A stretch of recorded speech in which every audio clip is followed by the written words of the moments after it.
Let's try this again. Hopefully we don't have a nosy cat coming and knocking everything over.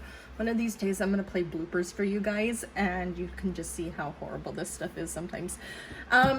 We're doing another unboxing, the Dreamkeepers Tarot by Liz Houston. Okay, I saw my card on Instagram. Somebody had posted it on Instagram for sale, and I just had to have it, right? So it's a nice box. I really love nice boxes because you can store them much easier. It's like a gift box. We have the booklet here. I did take this, not styrofoam, the plastic wrap off of the box and off of the cards because I suck at getting that stuff off. The book here is a nice, big, thick book. It's like bigger than my hand. See? It's got like vintage photography. Can you see this so far of this card? I'm pretty sure this image is in the cards. We've got a few pages on like spreads because how I said we just did a few minutes of this video. We got into like card 10 after the third fall. I decided we needed to start again. So she does change some of the names, like card number one of the Major Arcana is the Creatrix instead of the Magician. She gives quite a bit of information on each card.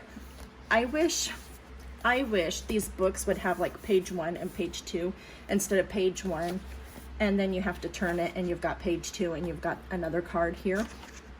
It just seems off to me. I understand why it gets published like that, and I bet a lot of creators are kind of forced to do whatever the publisher says they have to do with their booklets, but it would be really cool if they would do it that way. So here our cards are put into a little embedded area, which is very nice. And we've got a little pretty decoration in here. I'm gonna put them on the book so that way they don't get hurt.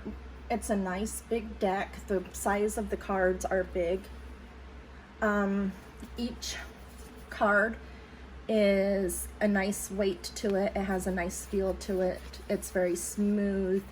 The only thing I can see is my own personal situation. They are pretty big, so it might be a little hard to shuffle them, but how I said, that's my thing. So let's go ahead and start looking at the cards. Here we have the Fool. Sorry. Let's actually show you this because I guess this is what it wants you to see. The back is very pretty. It can be read reverse or upright, same kind of thing. So we have the Fool. These images look a lot like, this one looks like a 1920s movie star kind of picture, right? A Hollywood picture. Here is the Creatrix. That is what used to be the Magician in most other decks. She looks like she's kind of wrapped up, so it's giving me a, and then like here's some water aspects of her, so it gives me a very Houdini feel on this, which is probably not what she wanted, but that's the way I'm gonna look at it. The High Priestess, this one is again a very like first photography, when photography first started happening. This woman looks like she might be one of those pictures. I love how she put bat wings on her and like Maleficent horns. This one is very 1920s Hollywood movie star image. The Empress. I think I told you this was the High Priestess. So here we have the Empress, the 1920s movie star. Here we have the Emperor. The Emperor looks very 1920s king of another country because US we don't have kings. Kind of gives that image. I'm thinking like a Russian king is what it looks like to me. I like the rams that are on his sides. Here we have the Hierophant. I like the Hierophant as a woman. She's got 3 faces, look at that. So this could be Hecate. Anyways, I love the moon back here. And I love going through my decks every now and again just to look at them and go, oh, I just noticed that. The Lovers, I really like how they're birds behind like masks. Do you see that?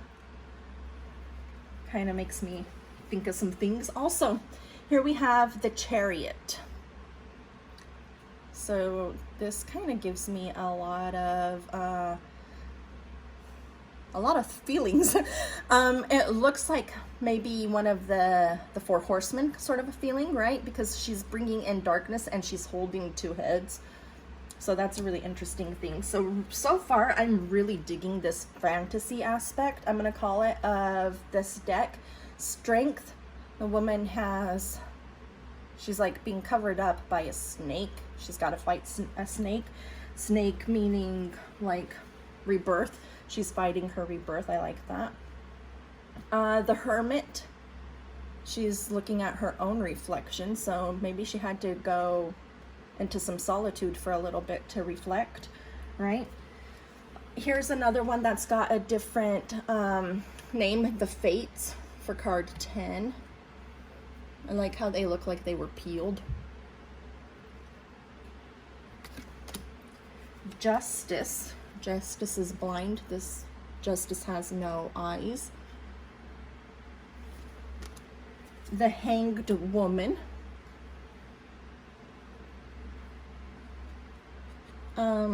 This has got very much fairy kind of vibe in it for me. Death. Death is also wrapped up in a snake. She's in a burial shroud. We've got, let me see if I can get close enough and not blur it.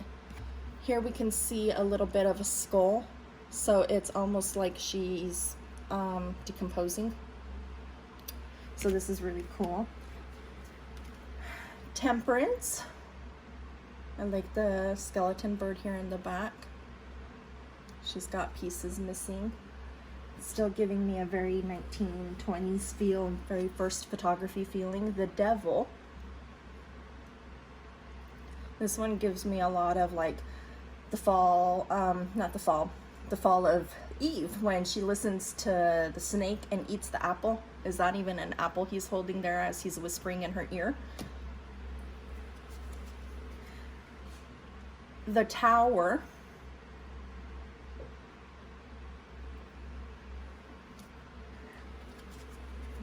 Here we have the Star, and the Star looks like she's a bit of a mermaid.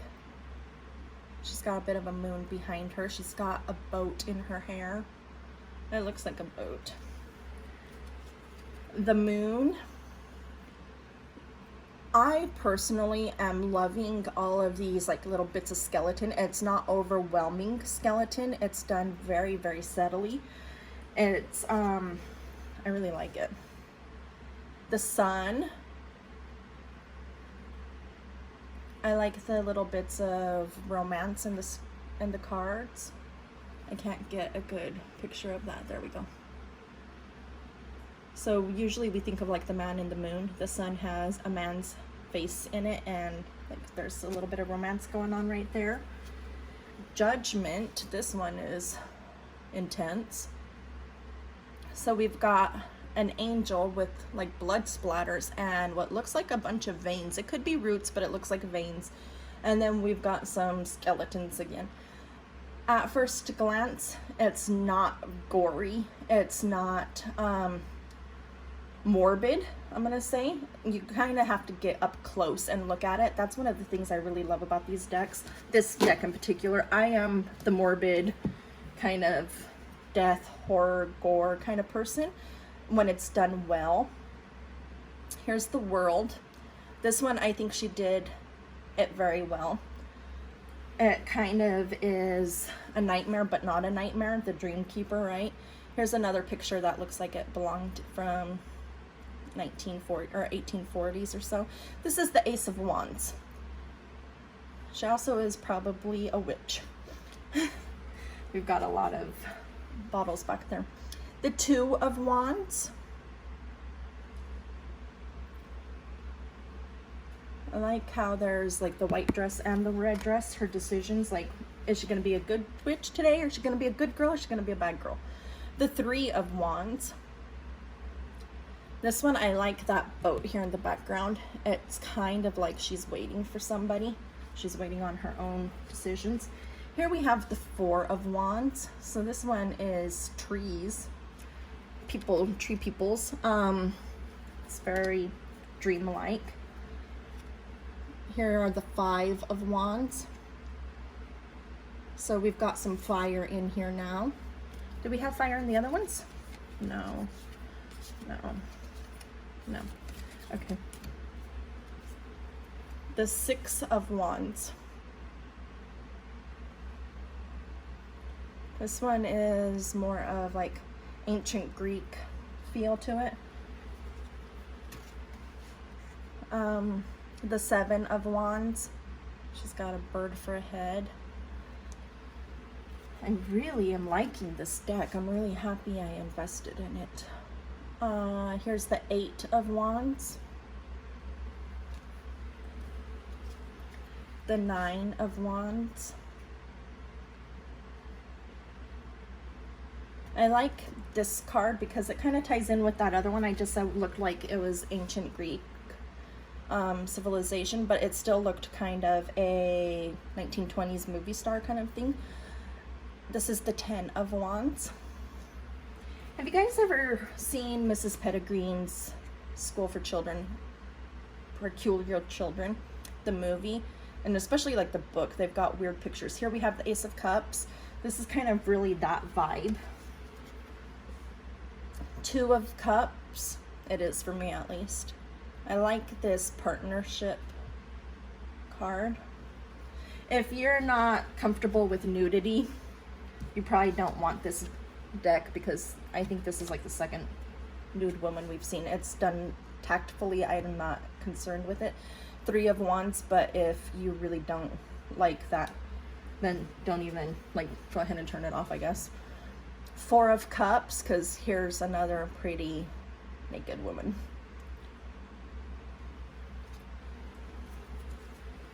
Five of Cups. I like how she's connected to the moon in this one with her dress. This one is the Six of Cups. We have little kids in this one and a, I don't know, maybe a skeleton of a stork. I was gonna say a snork. Here we have the Seven of Cups. Again, really 1920s Hollywood image. The Eight of Cups. This one looks like vintage art or medieval art kind of thing. Kind of giving me a Da Vinci-like feel. This one does too. Nine of Cups. So I've mentioned a couple of different like genres on this deck so far, and they're all fitting. I'm really impressed with the artwork. The Ten of Cups.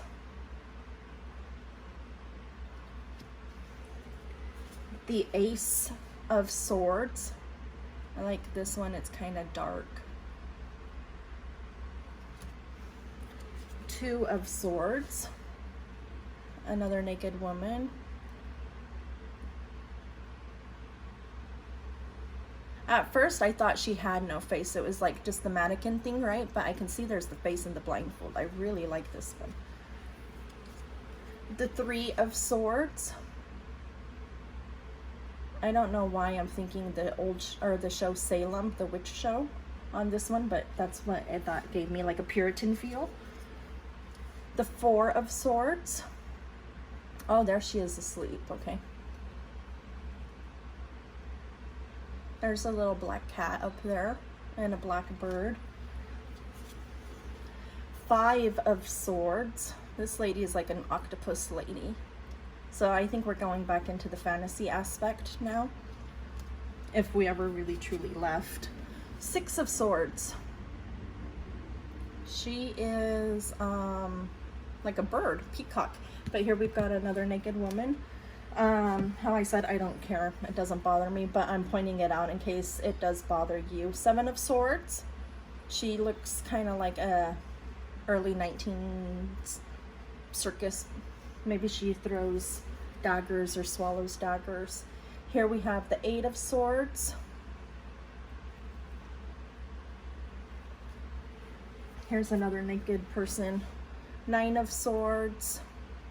Although I don't know if really they're a person. I don't see their head. I might be wrong. Ten of Swords. Oh, this one is interesting. Look at these ones. Look kind of like voodoo pins. Some of them look like swords. Some of them look like voodoo pins.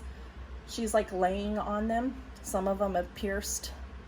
I don't know if I would say it's actually pierced her body, or if maybe it's like gone in between where her legs are at in that wrapping. That's kind of a cool idea. Ace of Pentacles. Two of Pentacles. So one thing I've noticed, oh, here they are.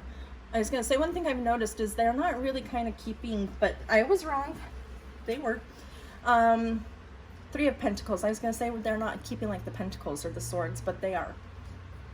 So if this is like your first deck, it would still be easy for you to remember which one the card is. This one is really cool. The Four of Pentacles. He's like trying to balance everything out, but he's still standing on that money. Five of Pentacles. Some kind of like angel thing is giving her this money, it looks like, or taking it. Six of Pentacles.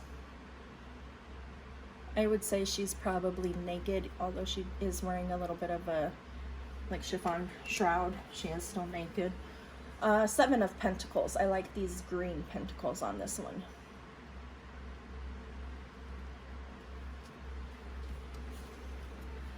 Eight of Pentacles.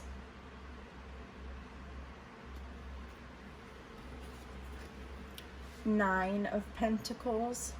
She looks like she's really happy, and she's got 4 arms. Here we've got the 10 of Pentacles.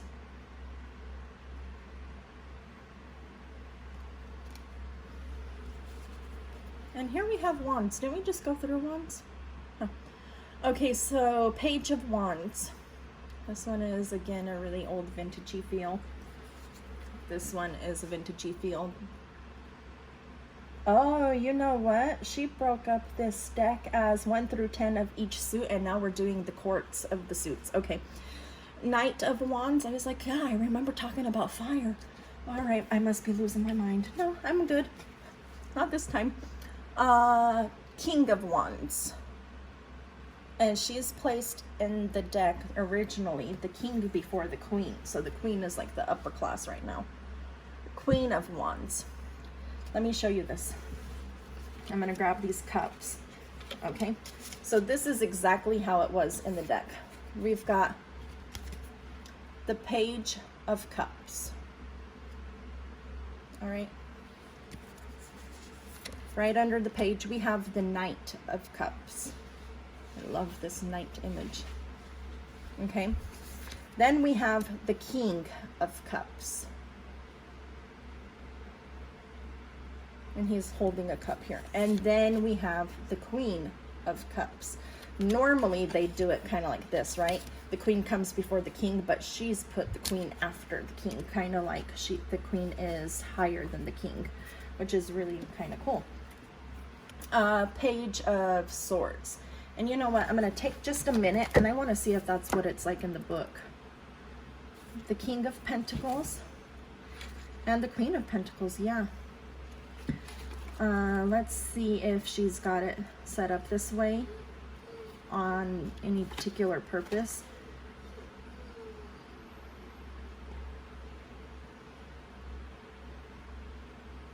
I don't see anything, but I'm going to post pictures on the website, on the blog. Here we have the Knight of Swords. I'm really digging this Knight of Swords. And I'm going to look through the booklet and see if there's a reason she's got the queen after the king. He's very 1920s feel. The King of Swords. And he's got 3 hands, 3 arms. The Queen of Swords. She looks like she belongs like a statue in some church or something. Page of Pentacles. There's a snake skeleton wrapped around her. Another naked woman, and she's holding a skeleton of a bird. Knight of Pentacles. He looks very 1920s again. The King of Pentacles. And the Queen of Pentacles. All right. So this was the Dreamkeepers Tarot. I'm really loving this deck. I'm gonna get connected up to it and start doing some readings with it. I'm going to show you this for a few minutes while we finish talking. As I said in the previous video, if you guys really like these unboxings or just like kind of reviews of the decks, let me know so I can continue doing them for you, because I have so many decks. And I'll talk to you later. Bye.